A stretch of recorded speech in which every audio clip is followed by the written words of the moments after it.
When you're using the Ellsworth tool especially, it always sits on a horizontal plane. It's never used with the handle down.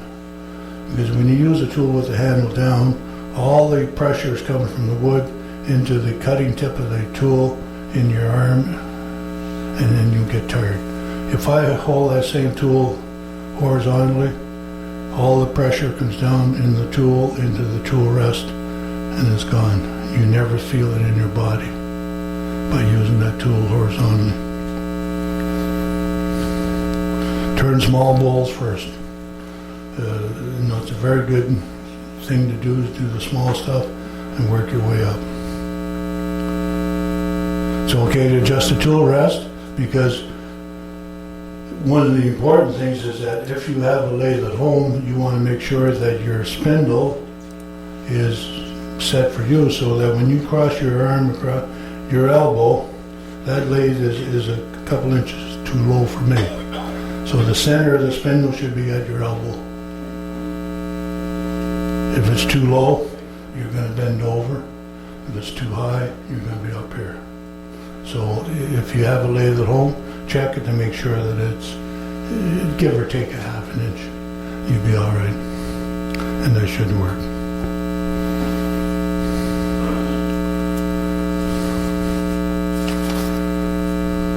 Calipers, when you use calipers to measure, and a lot of times if you're doing a production work, you're doing a whole series of something and you want to keep measuring it, take your calipers and round the tips over, because when you buy a set of calipers, they're very sharp. Round them over on the grinder so they don't, so you can slide them over the wood and they're not going to catch.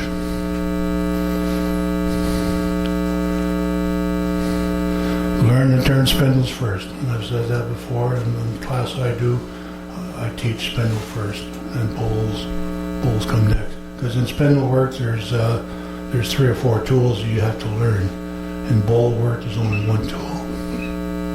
See? Well, the turners should. Are you a wood turner? No, I'm just wondering. That's why you don't know. It's a secret. Grab me an Ellsworth there, will you, John? I'll show you what it looks like.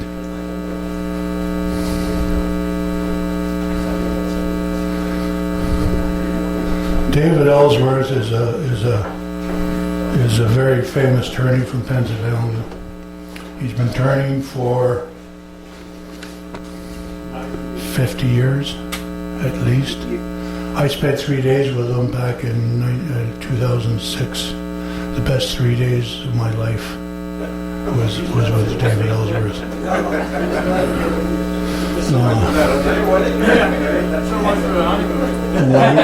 When we were there Friday, Saturday, Sunday. You met with him Thursday night at his house. You went to his house Thursday night, got to meet him and all the other 4 guys that are in the class. And you showed up next morning at, I believe we started at 7 or 8. Breakfast, you cooked your breakfast when you come in. After breakfast, you went up the shop and you turned till 12 o'clock. You go up at 11:30 and make lunch. And you say, come on up in a half hour, and you go up, and you be there from 8 in the morning till 10, 11 o'clock at night, talking, turning, either turning or talking, turning. 3 days of it. And he wasn't there to really show you how to turn. If you had problems, he would help you out. And the Ellsworth tool, this is Ellsworth tool. Let's hold it still, I'll come in. I just want to get the angle. Yeah, well. If you can see the grind, the side of it, right there, that's the Ellsworth grind. It's a swept grind, and this tool is used in this position. And you do everything with this tool. By rotating it, you can do push cut, you can do a pull cut, you can do a shearing cut, you can do everything. And how many here have an Ellsworth? Shit, most of them got it. How many know how to use it? How many know how to use it? There's a few. How many Come on. Once you master this tool, there's no looking back. The rest of your tools, you might as well get rid of them because you don't need them. All the more reason for you to use that course.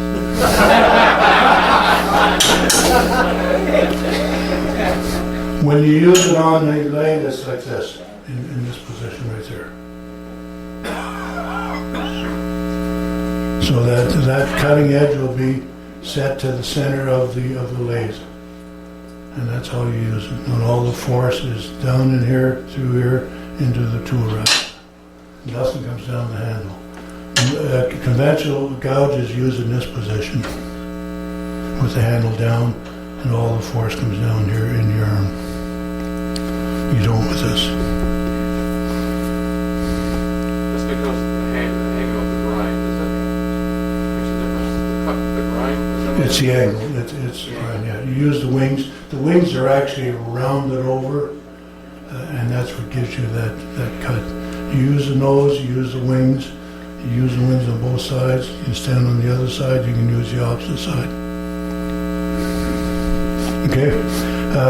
Question, is the tool rest going to be set to the center of the bowl, No, it's going to be, slightly below? the cutting edge will be set to the center of the spindle. Well, basically, the center of the bowl, if you know where it is. But you'll see that on the back side. Where it is. Quarter-inch lower. Yeah. So, like some of these are, I see now woodchucker selling the Ellsworth grind in the 1/2 inch and 3/8 grind. These are,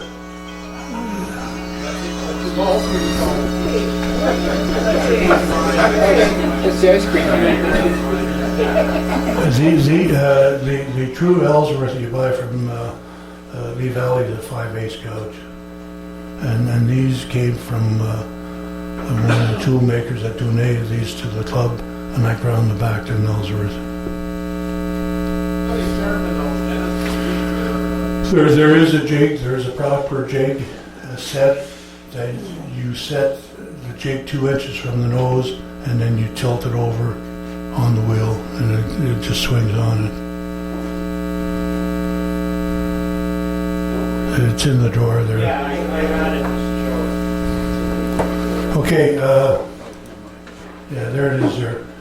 Found wood, fog wood is found on ground wood. Exotics, if you're turning exotics, be aware that some of them are very, very dangerous. Don't breathe the dust in. Cocoa ball is bad, walnut for some people. So there's different woods affect people a different way.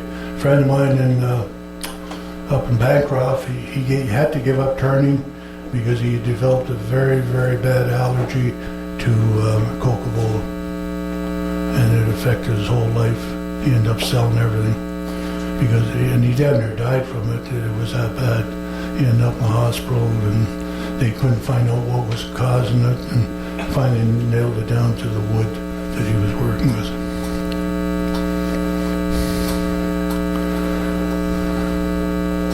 The lathe is the inexpensive part of wood turning. Accessories are expensive. You can buy lathes, $500, $600, $700. If you go out and buy all the tools, you're going to spend another couple of $1,000. A chuck is $300 for a chuck, and one's never enough. You got to have 2 or 3 of them. So it is expensive, but it is a fun hobby. It is a fun hobby to turn. It's nice to be able to do pens. It's a good relaxing hobby to do pens, little trivets, little snowmen, all kinds of stuff that you can do. The list is endless what you can do on the lathe and have fun with it. You only need one scroll sauce.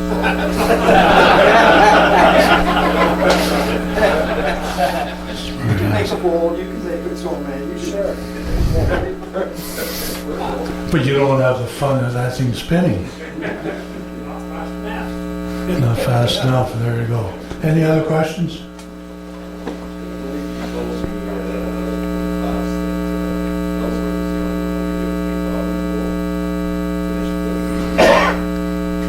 the finish. Yeah. That little nib that's in the bottom of your bowl that people say, geez, I can't get that damn thing out. So they end up trying to sand it out. This thing does it just about by itself. And you don't even know there was a nib there. Is that right, Chris? Yes, sir. So there. But it does work. That alone is worth the price of the tool. Because it is a problem trying to get that little tit out with a scraper, with any other gouge. This thing here, come in, do a finishing cut, it's gone. Okay? Dennis is selling them on his website. I probably recommended this tool to most of the guys here, so I should go to Lee Valley and say, hey, listen, you owe me. I've heard it called an Irish gouge. Well, it's the same thing. Irish grind, the Ellsworth, John Jordan uses this, Lyle Jameson uses it. They all come up with different names. And when Ellsworth first came out with it, I think he was over in Ireland when they found it, and then decided to kind of fine tune it a bit to his own, to what he could do with it, and then decided to call it the Ellsworth grind. He made the jig for it and everything, so it's a specialty item. But now everybody's got it. Okay, nothing else?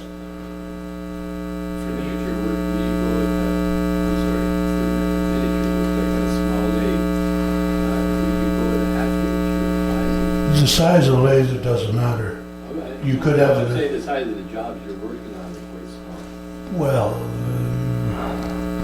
yes, I would use this on small stuff, but there are some cases where you can't get this. If you were doing, let's say, a finial, you wouldn't be using this on a small finial. You would do a smaller gouge, or basically a skew to do your finials.